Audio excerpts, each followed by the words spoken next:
Welcome back for another deep dive. This time, we're going to be looking at the UK's social care system, Oh, boy. specifically the direct payments and how they can go wrong. Yeah. We've got court documents and ombudsman reports all about this case with the Surrey County Council and a woman we'll just call Mrs. X. Right. And it really shows that even when the policies are good intentioned, sometimes they can really backfire. Absolutely. It's a really interesting case, actually. Yeah. It kind of exposes this tension at the heart in social care. Yeah. Because on the one hand, you want to empower people, to make their own choices about their care. Right. But then on the other hand, when funding is limited and the systems are rigid, they can actually leave people even more vulnerable. Yes. And that's exactly what happened with Mrs. X. Yes. So Mrs. X is a primary caregiver for her husband and your child. Okay. And on top of all that, she's dealing with some health issues of her own. Right. It was already found that she was at high risk of burnout. So she was given a direct payment of $135 a week to cover 20 hours of help from a personal assistant. Okay. On the surface, it sounds reasonable enough, right? Is that good? But you know me, there's always a catch. Always a catch? Yeah. Yeah. What was the twist? Well, the hourly rate set by the council was so low that Mrs. X couldn't find anyone who would work for her. Oh, gosh. They basically made a system where they give you funding, Right. but then also make it practically impossible to use that funding. Oh, that's just setting someone up to fail. Yeah. Yeah, and you see this more and more in the UK these days. Oh, yeah. Councils are strapped for cash. Right. So they set these ridiculously low hourly rates for care work. Exactly. There was a study in 2023 by the King's Fund that found that almost 70% of councils were having trouble finding care workers Wow. because of the low wages. It's such a big problem. It is. And the consequences are very real for people like Mrs. X Right. because she's trapped in this impossible situation where she can't find help, Right. but she desperately needs it. Yeah. So she ended up relying on her cleaner for extra support, Oh. which is really risky because that's not what the direct payments are meant for at all. It's like she's being punished for trying to survive within a system that doesn't work. Yeah. And to add insult to injury, the council then took back some of her unspent funds Wait, what? because she wasn't using them on a personal assistant. Oh, my goodness. It's like they were penalizing her for their own bad policy. Hang on. Did they not realize that she was using that money to pay for her kids' transport? Apparently not. It doesn't seem like it. Because the reports make it seem like that was the only way she could get any support at all. Right. Yeah. It really highlights how a lack of communication and inflexible policies can make these systems completely useless. Yeah. And as if it couldn't get any worse, the council was really slow to increase her support hours. Right. Even when it was obvious she needed more. Yeah, adding more stress and financial strain. So it's not surprising that she filed a complaint. Nope. And that's where the local government and social care ombudsman comes in. The watchdog. Exactly. What did they have to say about this? Oh, they were pretty scathing. They criticized the council for basically everything. Okay. The funding was too low. They took back money unfairly. Right. And they took way too long to help Mrs. X when she needed it. Yeah. They basically said you can't just set up a system like that and then just abandon it when it doesn't work. So they're saying that the council can't just delegate the management of these payments and then wash their hands of it? Yeah, exactly. The ombudsman said even if a third party manages the payments, it's still the council's responsibility to make sure the system is working properly. That makes sense. It does. And this case actually highlights some really important legal principles about social care in the UK. Okay. The ombudsman was very clear that councils have a legal duty to budget enough money for social care to actually meet the needs of their communities. Okay. They can't just underfund it and then claw back money when people can't access the services they need because of that lack of funding. I mean, that's just common sense, right? It is. But you'd be surprised how often it happens. Yeah, I guess so. What I found really interesting was that the ombudsman specifically mentioned the council's delayed response. Yeah. Why was that such a big deal legally? Well, that's where the ombudsman has some real power. They can actually issue legally binding recommendations Oh, wow. to force the council to take action. Yeah. And they have to do it within a specific time frame. So they have to listen. They do. And in Mrs. X's case, this meant that the council had to reassess her needs, adjust her support plan, and fix the problems with late payments. Okay. The ombudsman was essentially saying that bureaucracy should never come at the expense of someone's well-being. Wow. So what did the council do? Well, they did apologize. Okay. That's something at least. And they also agreed to give back some of the money that they had taken back from Mrs. X Right. and to backdate some of the payments to cover the shortfall. Okay. Well, that's good. But is an apology really enough to fix a system that's so clearly broken? That is the question, isn't it? And it's something we're going to dig into a bit more. All right. Well, I'm definitely interested to hear more about that. Yeah. I mean, the council did apologize, and they did give back some money, and they promised to do better in the future. Right. But it makes you wonder, is that really enough? Are they really committed to fixing the root of the problem, or that they just putting a Band-Aid on it? Exactly. It feels like a much bigger issue than just Mrs. X's individual case. It is. Mhm. And the Ombudsman actually gave some pretty good guidance on how councils can move beyond these Yeah. temporary fixes Yeah. and start actually creating systems that are sustainable and effective. Okay, so like a roadmap for improvement. Exactly. Yeah, I like it. So where do we start with this roadmap? Well, I think the most obvious starting point is the funding. Right. The Ombudsman was very clear, councils have to have enough money in their budgets to meet people's needs. Yeah, but how do you actually figure out how much money is enough? Well, it's not just about throwing more money at the problem. Right. It's about changing the way we think about social care. It's moving away from this mindset of like, oh, we have to save money at any cost, Right. to a more kind of holistic approach where we consider what happens in the long term if we don't fund these services properly. So what does that actually look like, a holistic approach? I mean, Well, think about it. When a council cuts funding for social care, it might seem like they're saving money in the short term, right. but in the long run, they're often just creating bigger problems down the line. Okay. If people don't get the support they need, they might end up in the hospital or needing emergency care, which is way more expensive. So it's like being penny wise and pound foolish. Exactly. It's a false economy. Yeah. And that's where preventative care comes in. Okay. By investing in early intervention and good support councils can actually save money in the long run. I see. There was a study by the London School of Economics in 2022, Okay. and they found that for every pound invested in preventative care, they could save over 3 pounds in future healthcare costs. Wow. That's amazing. Yeah, so it's not just the right thing to do, it also makes financial sense. Right. I get it. So it's about being proactive rather than reactive. Exactly. Okay. So we need more funding. That's pretty clear. But what else can councils do to make these direct payment systems actually work for people? Well, one thing that stands out from Mrs. X's case is the lack of communication. Yeah. I mean, the council didn't even know she was using some of the money for her child's transport. Right. It's just a classic example of how these systems break down when there's not enough communication. So they need to do a better job of talking to people and making sure they understand how the system works. Yeah, exactly. And it's about building a more collaborative relationship. Okay. Not just like, Yeah. here's your money, good luck, figure it out. Right. More like a partnership. Yeah. And this ties into another thing the Ombudsman brought up, which is flexibility. Okay.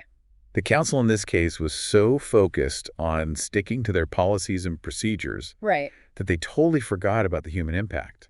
It's like the system became more important than the people it was supposed to help. Exactly. And it happens all the time, unfortunately. But there are ways to avoid it. Like what? Well, councils need to be more willing to adapt their policies Okay. to meet the individual needs of people. So one size doesn't fit all? No, not at all. Yeah. And then there's the issue of timeliness, Mm-hmm. which the Ombudsman was really concerned about. Yeah. I mean, obviously, they need to respond to people's needs quickly. They do, and that's where they need to start looking at their administrative processes. Okay. Streamline things so that payments are processed faster and support plans can be adjusted more efficiently. So you're talking about technology. Exactly. Technology can play a huge role in making these systems more responsive. Yeah. And user-friendly, too. Right. Instead of waiting weeks for a check in the mail, Right. what if payments could be sent electronically directly to people's accounts? That would make a huge difference. And think about communication. Mm. Instead of playing phone tag or sending letters back and forth, Yeah. what if they could use a secure online portal to talk to their caseworkers? That would be so much easier. It would. But councils don't always have the newest technology or the biggest budgets. You're right about that. But sometimes you have to spend money to save money. Oh. Investing in technology can seem expensive at first, but it can save a lot of money in the long run Okay. because it makes everything more efficient and it can really improve the quality of service. Makes sense. And it's not always about buying fancy new software. Right. Sometimes it's just about using what they already have in a smarter way. Okay. Like a lot of councils already have websites and email, Right. but they could use those tools to communicate with service users more effectively. Yeah, that's a good point. Right. But even with all the best technology in the world, you still need people who are trained and compassionate to make these systems work. You're absolutely right. And that's why staff training is so important. Right.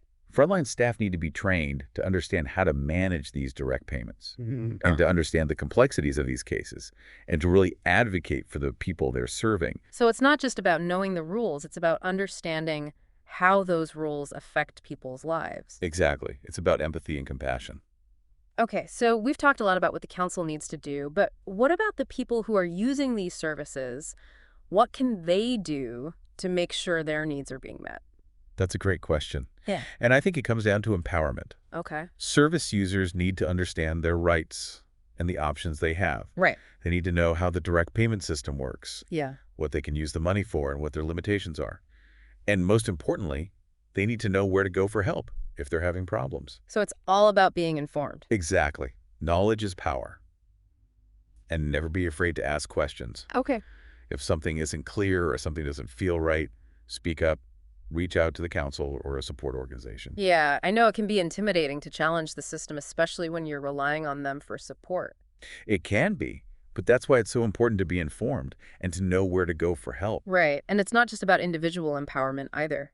No, you're right. It's about collective action as well. Okay. Service users, their families, and communities can all work together to advocate for change. So contacting local representatives, raising awareness about the issues. Exactly. It's about recognizing that social care is everyone's responsibility. Right. It's a societal issue. It is.